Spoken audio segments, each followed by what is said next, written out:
It was a quantum mania this year as Steven Kwan took a quantum leap into the atmosphere. And I'm done with the Kwan puns, at least for now. We're going to talk about Steven Kwan in left field on today's episode of Locked On Guardians.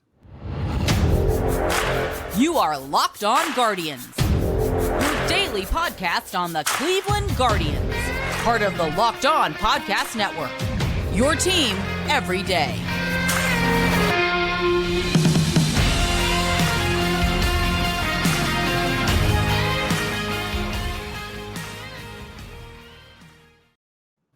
Hello, everyone. Today's episode is brought to you by BetOnline.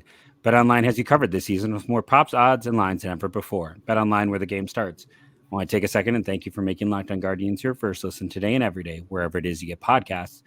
And also, I would like to introduce myself. It's always when I got three things to do, I start to lose my train of thought. My name is Jeff Ellis. I am one of the co-hosts of Locked On Guardians. Before that, I was a lead draft and prospect analyst at Scout and 24/7, as well as a myriad of Cleveland sports blogs. Here's the pass, Justin. Oh, that's wrong. There we go. Yeah, I'll go the other way. I got it. I'm Justin Latta, currently the managing editor of Guardians Baseball Insider, also freelancing at the News Herald and the Morning Journal up here in Cleveland, and previously at, all the Cleveland baseball blogs. Burning River Baseball, it's pronounced Lajoie, Fansided. Probably forgetting one. I've been at them all. I'm a career journeyman.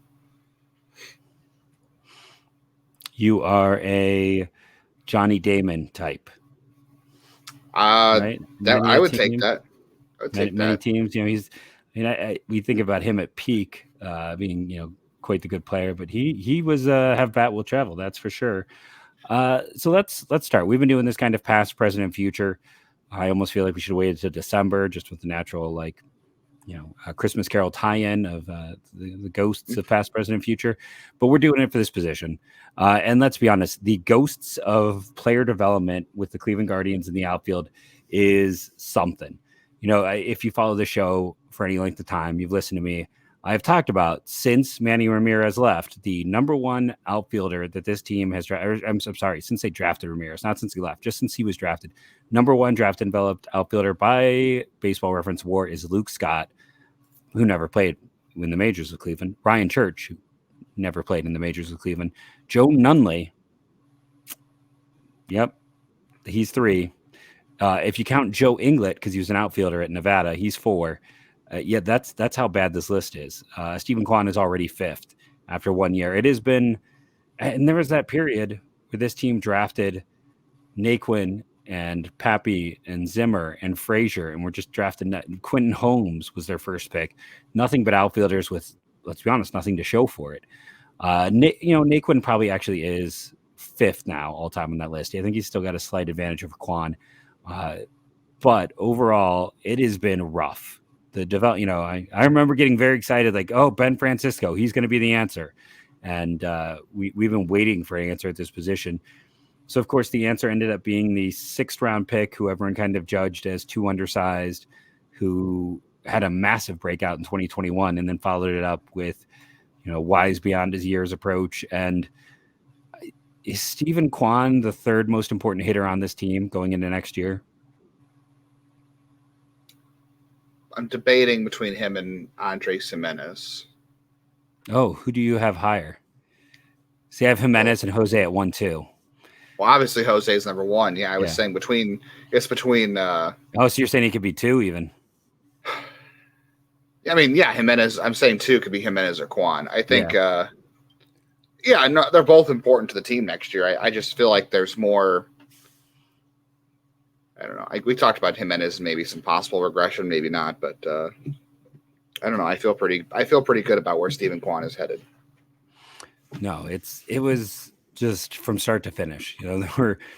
Sarah Langs had all the great stats at the start of the year about how little he, I can't remember exactly how many times it was before he had a swinging strike. All the data. It was a lot of fun to watch. He was honestly, for those first 2 weeks, maybe the most fun story in Cleveland.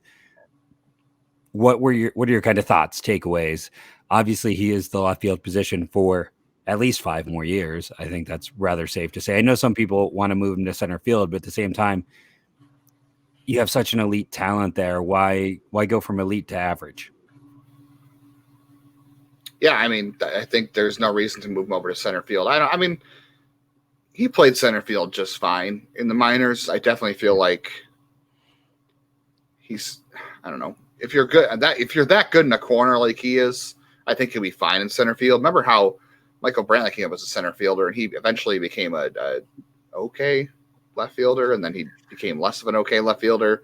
Not really the same. He had played from first base because of his defensive issues. He's kind of an interesting. Maybe maybe just because it was his arm. I don't know. He was never a great center fielder, so we moved to left field. But yeah, I would say there's no reason to move him out of left field. I mean, I understand everybody's want to bench Miles Straw or just lengthen the lineup a little bit, but definitely no guarantees that he ends up being that good in center field. And also, you get a bit more of a breakdown in the body in center field too. I mean, look at Grady Sizemore's not Kiermaier. Kevin Kiermaier is never healthy. Yeah, there's just more of a breakdown in center field. So no, I would not risk that. Not with him. No, it was, like I said, it was definitely if you'd say, a year for the ages. It was, I was going back and looking at comparatively. So Manny Ramirez in his first season, it was 1994. He only played 91 games, 120 runs created plus for him that year. Steven Kwan this year, his runs created plus was a 124. So he had a higher runs created plus. Ramirez's defensive run save data was pretty awful. So Ramirez is only worth 1.5 WAR. So Steven Kwan actually had a better year than Manny Ramirez did as a rookie, one can argue. Now, if you want to go back to Kenny Lofton, man, Kenny Lofton in 1992, that's one of the all-time robbings. Yeah. He had a 5.8 WAR, 20.2 defensive runs saved. He walked more than he struck out. He stole 66 bases. Had only a 108 runs created plus. Next year it jumped to 125. It's kind of crazy. I wish I had been smart enough to pull up Pat Listach's stats, because I've done this before in the show, and it's just the ridiculousness of how people get mad at us sometimes as we get way into stats, but it's like how stats dumb baseball was in 91. By the way, Pat Listach, 3.4 WAR that year. 290 average, 352 on base, 349 slugging, a 101 runs created plus. So, Lofton was almost twice the player he was, and he did steal 54 bases, but it's crazy that Lofton did not get that Rookie of the Year. So, Kwan, best player outfielder to debut since Kenny Lofton, is kind of long and short of it. That's how good he was. I've kind of hogged the mic here. Do you have anything else you want to add in before we get into segment 2 and talk a little bit more about, what we're thinking is going to occur next year? No, I was just pulling up some historical data on Fangraphs too. I know Baseball Reference has a better historical database, but going by F4, Steven Kwan's 7th best rookie season by a Cleveland baseball player going back to 1901.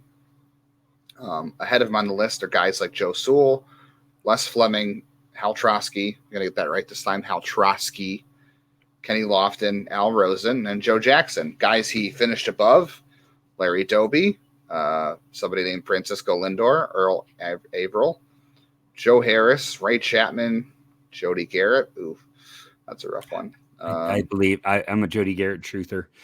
I was, at least. It was a good rookie season. It was. I had a lot of faith in that one too. Max Alvis, Luke Easter at 16 with 3.1. Rocky Colavito's rookie year was a 3-win season. Luke Easter was like 32 at the time. Yeah, that was a big drop off, big interesting difference there. Yeah. Rocky Colavito, Roberto Perez, Ray Mack, and at number 20 was Joe Charbonneau at 2.4 F4. Super Joe. Yeah, after that, it's an interesting list. I mean, you've got Von Hayes, Sandy Alomar, and Oscar Mercado is in the top 30 of best rookie years for a Cleveland baseball player.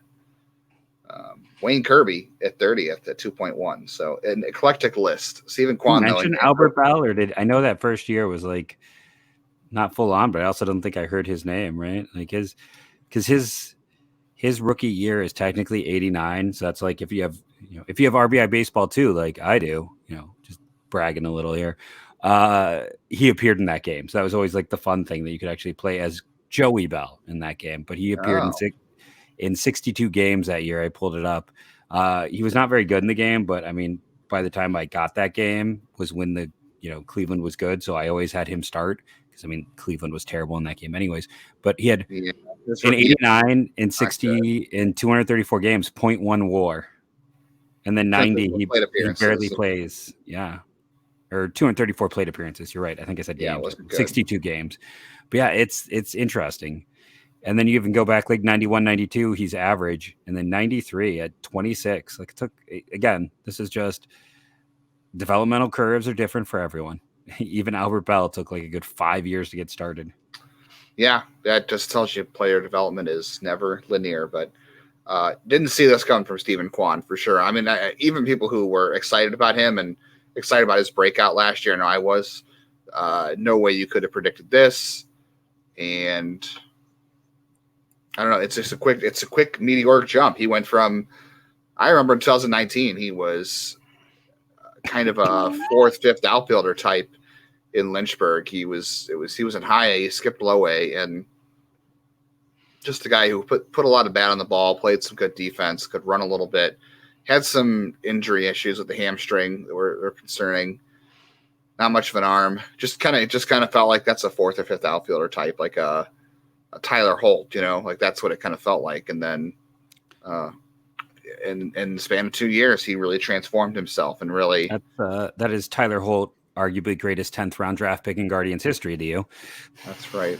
Hey, I have a soft spot in my heart for Tyler Holt. He once ruined my phone in Lake County after they won the Midwest League Championship. He came over to the corner where the reporters were standing, and he doused us all in champagne in my phone. That was the end of that phone. I don't know. I think I've been at the end of the day, you're probably annoyed, and especially because that's at that time. I mean, even now, who can afford to replace a phone? But it's like, hey, I got to be part of a championship celebration. That's kind of cool. I was not trying to get in. I was just trying to stay out of the way in the corner, and I was shooting video, and it was grainy cell phone video at the time because it was 2010. So I don't know what I had, but yeah, man, I think bad. I have somewhere. I don't think I ever shared or posted it, but I have my the video and pictures I took when Akron won the championship, and I can't think what year that was. I remember Jan Gomes was down there because I just remember someone be like, Brad Bornell, great dude over at the Akron Beacon Journal, being like, "So, are you going to want a championship ring?" And Jan being like, "Yeah, I want my ring." Very Jan Gomesy moment. I'm trying to think what year that was. I can't. It's somewhere in the teens. Yeah, yeah. I'd have to go look, but it'd be interesting to see now who from that team is like. Oh, the 2010 captains team. Don't look at that team; it was bad. Tyler Holt and Roberto Perez were the only two guys in that team that really, unless you want to count Giovanni Soto, not the catcher. Anyway, Steven Kwan, great season, and out of nowhere, and now he looks like a franchise cornerstone. Yeah. Oh, what? And it again, as we said, non-linear development. When you look at that, it was quite the a thing to check out to see.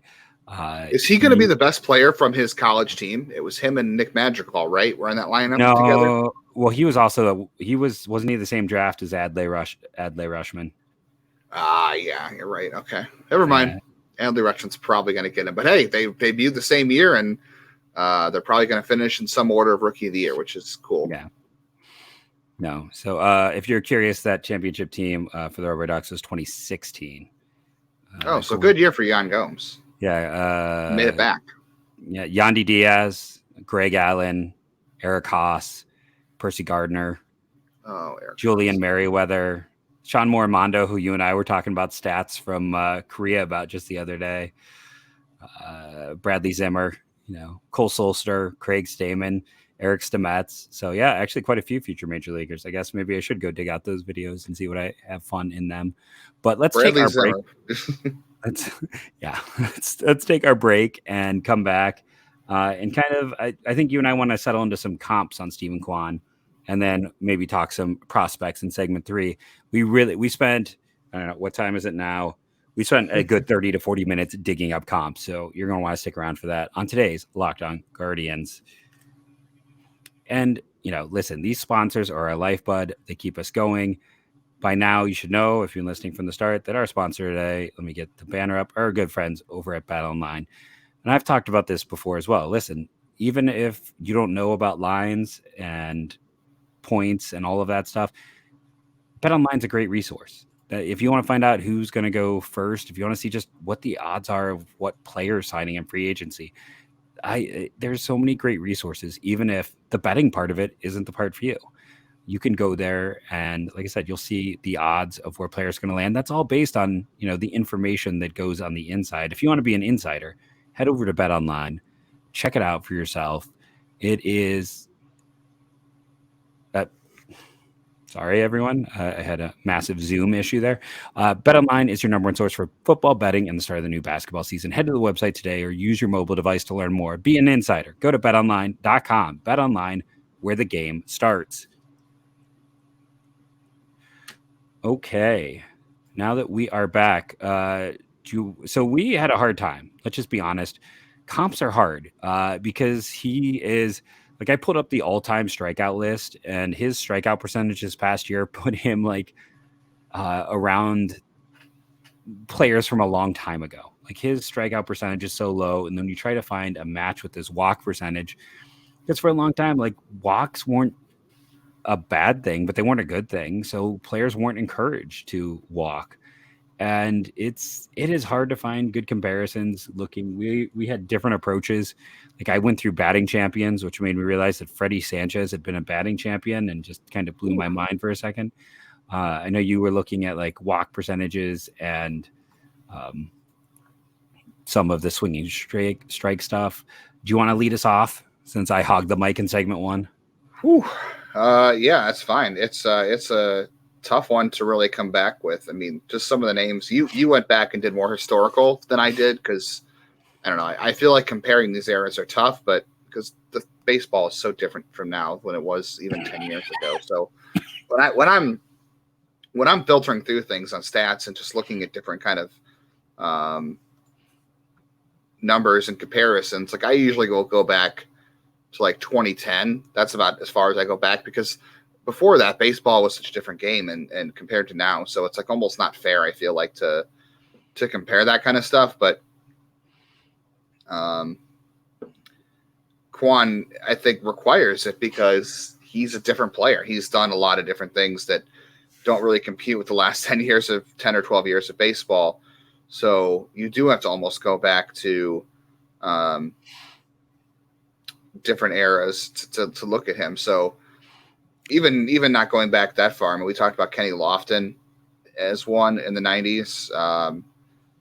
He struck out a little bit as his career went on, and obviously I don't think Kwan has Lofton speed. Also, yeah. Lofton was an elite center fielder, so that's not there.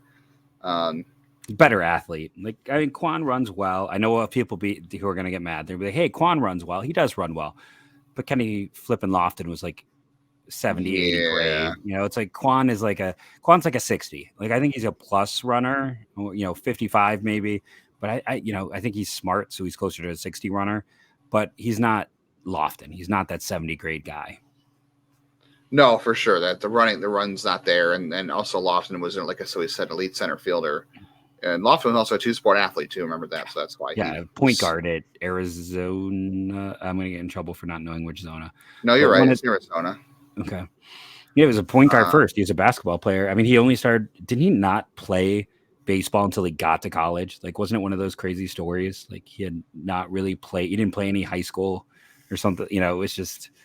Yeah, I can't remember. He was just fantastic. So hard to say. Anyway, Lofton's a good one. I kept coming back to Adam Eaton. Adam Eaton struck out a lot more than Steven Kwan has. They had similar swinging strike rates. Adam Eaton's rookie year was in the 4%, 5% era. The biggest thing when you look through comps for him statistically, most of the guys who strike out as little as he does tend to not walk also, because like you said, guys just weren't encouraged to walk back then. It was just put the ball in play. So combining a 9% strikeout rate with a 9% walk rate is rare. I remember we looked at Tony Gwynn. Tony Gwynn had a 9% strikeout rate, but he also had a 5% walk rate. It's just No, he was 9. He was like, it was. Well, I might be just looking 7%. at rookie years. As I say, overall, he was like 7-5, or it was like over his career. If I'm going to throw out the one that I kind of liked, and it's not perfect because it's an 8% walk and a 6.5, or no, that's postseason. It was a 6.5 walk and a 8.8 K, but just an interesting player in terms of like hitting profile and size is Curt Flood. Again, this is, if you don't know him, he played in 58 through 71. And I want to say he is the author of one of my favorite all-time quotes about the All-Star game, which is, "If I'm not starting, I'm not departing." I want to say that was Curt Flood who said that.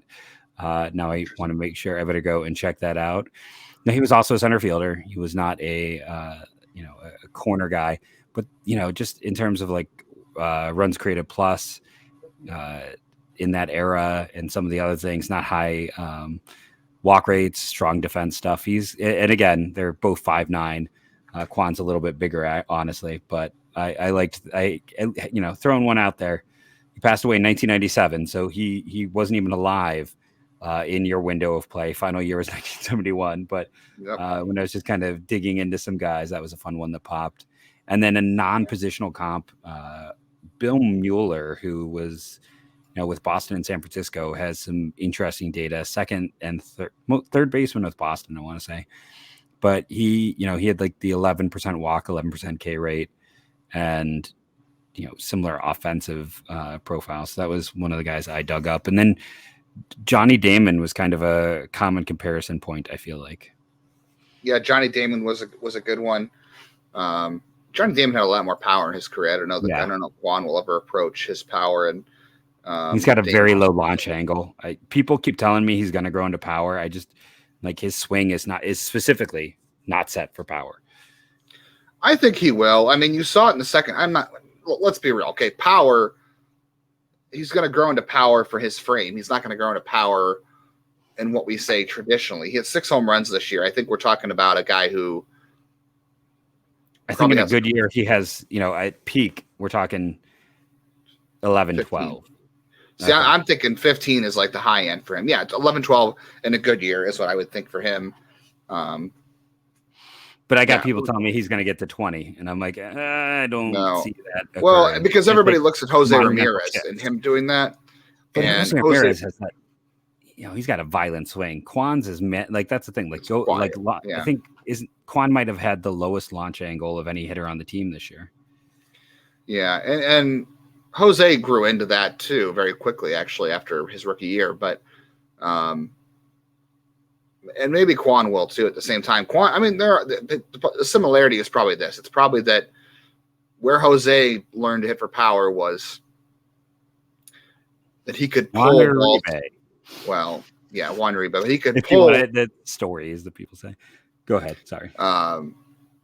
He learned that he could pull pitches on the inside corner over right field, and that's what Kwan did last year. That's what Kwan started to do.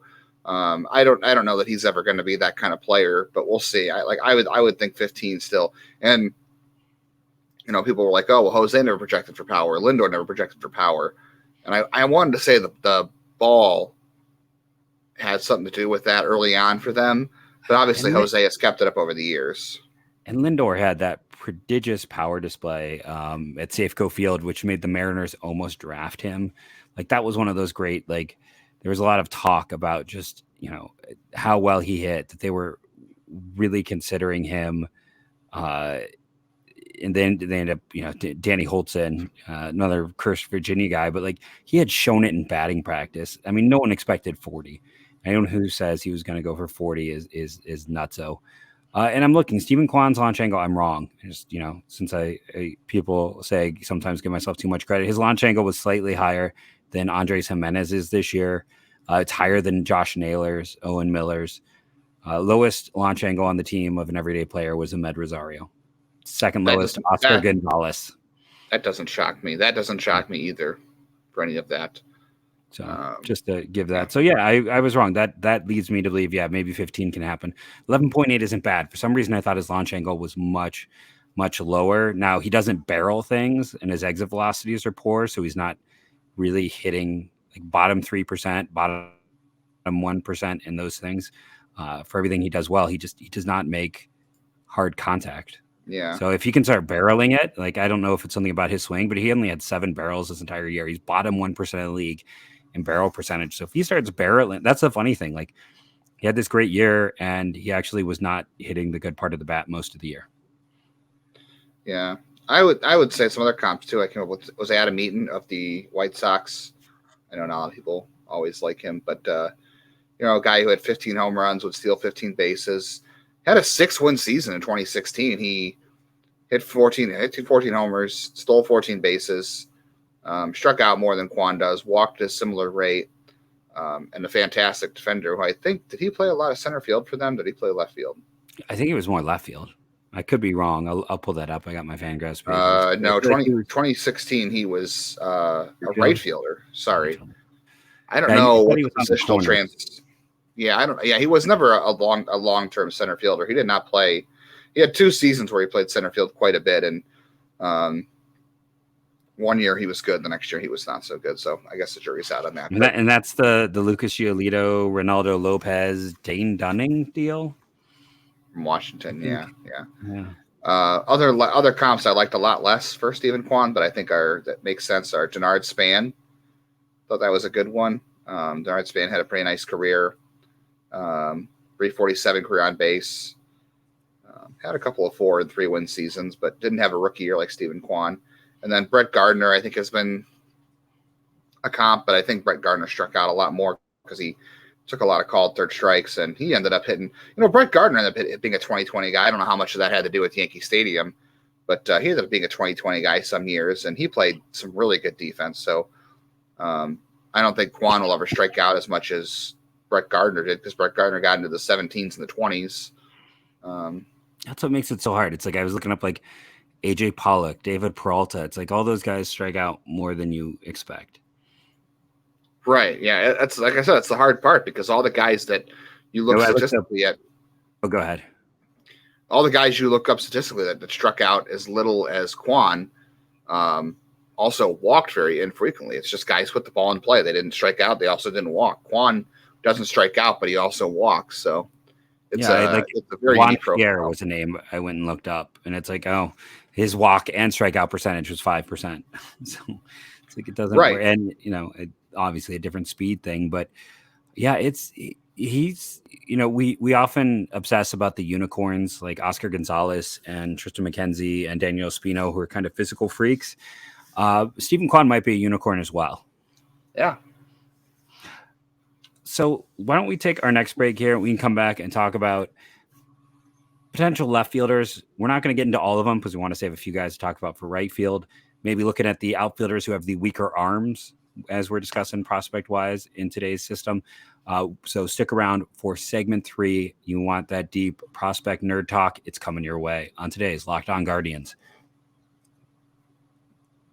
Okay, and we're back. Do you want to lead us off?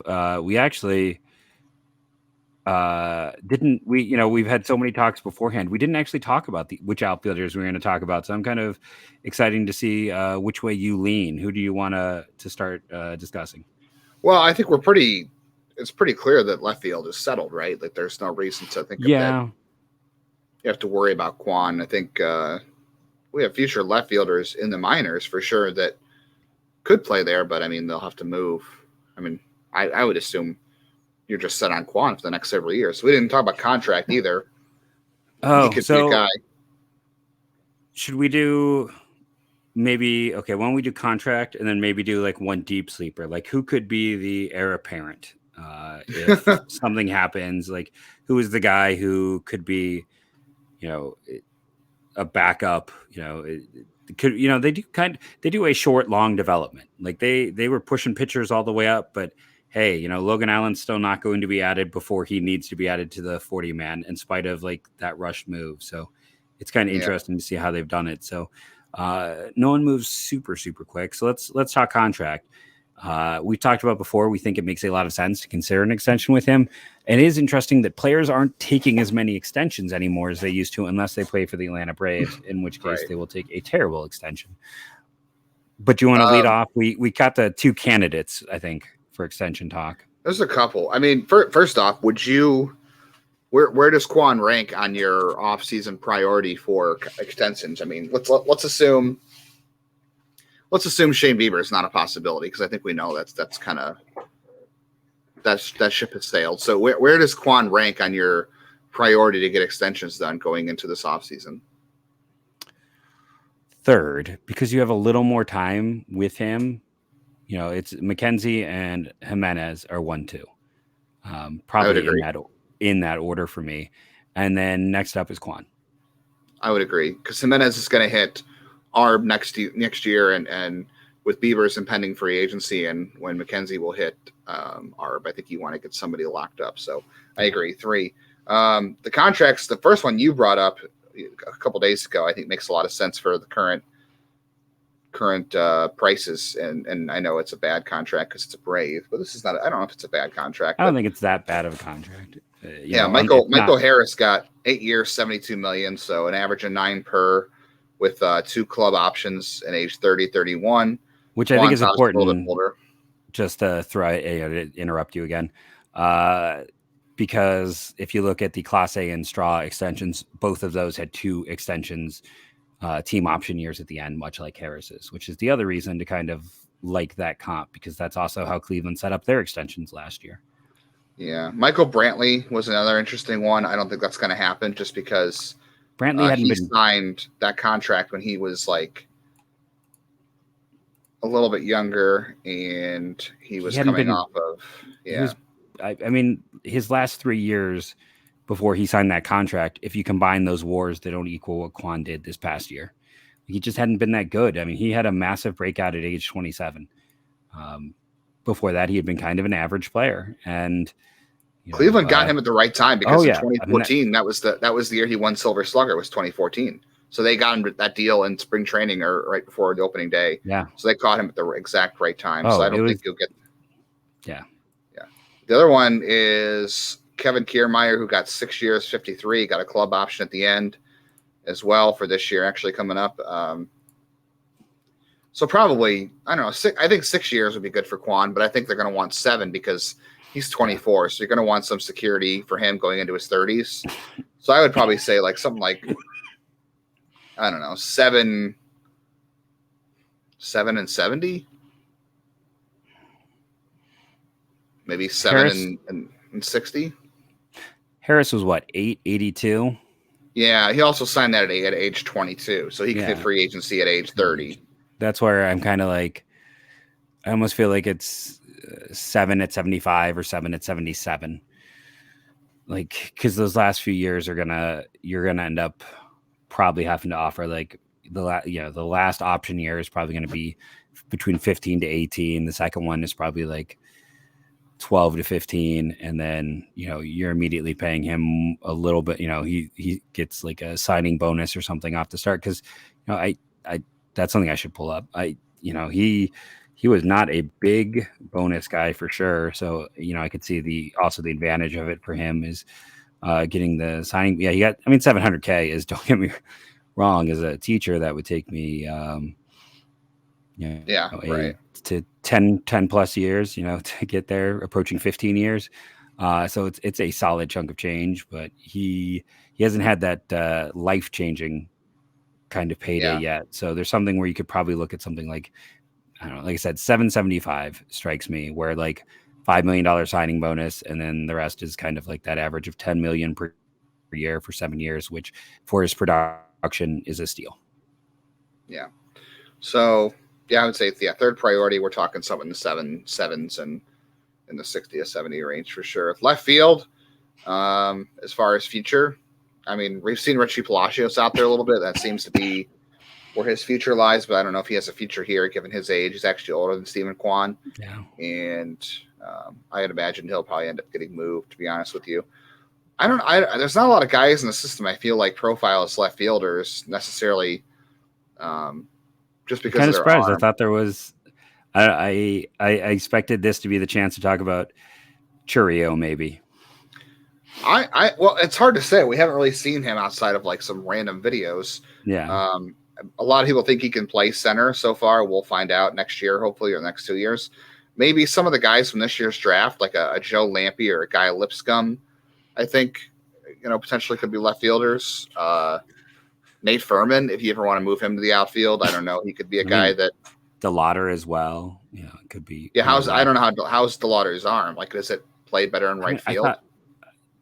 From what I understood, like one of the negs on him was that, I could be completely wrong on this, but I feel like I saw a few people during the draft season who said that he was like a future left fielder. Now, watch me be completely wrong. I don't know. I can go look at. I mean, they give him a 60 arm on the MLB thing for what it's worth, but yeah, there was some debate where he'd end up in left field or right field. There's a lot of people didn't trust him in center. Yeah, I think the report on him is his arm is supposed to be okay. I guess we'll see. Yeah, not center field, definitely a corner. Yeah, it looks like the arm is there for right field for sure. Looks like he was a former pitcher. He was a two-way player, got into the low to mid-90s. So I would assume the arm for right field is there. So, yeah, left field, I don't know. I mean, Jonathan maybe Isaiah Green, if you want to go. Yeah, Green for sure at left field because his bat's not going to profile in right, although doesn't really profile in a corner. He's got enough speed to play center. Jorge Burgos, but he's definitely a left fielder. I just don't know how much confidence I have in the bat. Jonathan Rodriguez, to me, has a better arm than a left fielder normally has, but defensively it's pretty rough defensively outside of the arm. So I guess we'll see how that goes. And I know, again, we're not going in depth here because the past, present, and future of this thing, it's like he's there for the next 5 years, barring catastrophic injury. That's why I said Lipscomb or Lampe, or even if you move Nate Furman to the outfield, that's. The current replacement for him in 5 years is going to be in next year's draft class. That's essentially it's look at it that way. We went long again. We had a planned backup segment we don't need. I don't know why we keep planning backup segments. We just should figure out that no matter what we do, we're going 40 minutes. I want to thank everyone for listening, rating, and reviewing, downloading daily. It helps. Today's YouTube follower count I will be pulling up. I know I should have had that pre-prepared, but we are up to 833. So, keep piling that number on. Thank you all for all you do and for the daily amount. A lot of teams struggle in the off season, and I appreciate all of you fans and listeners who are still giving us 200 plus views a day, I should say, on YouTube. So thank you all. And the way I end every show, and now we end every show, go Guardians.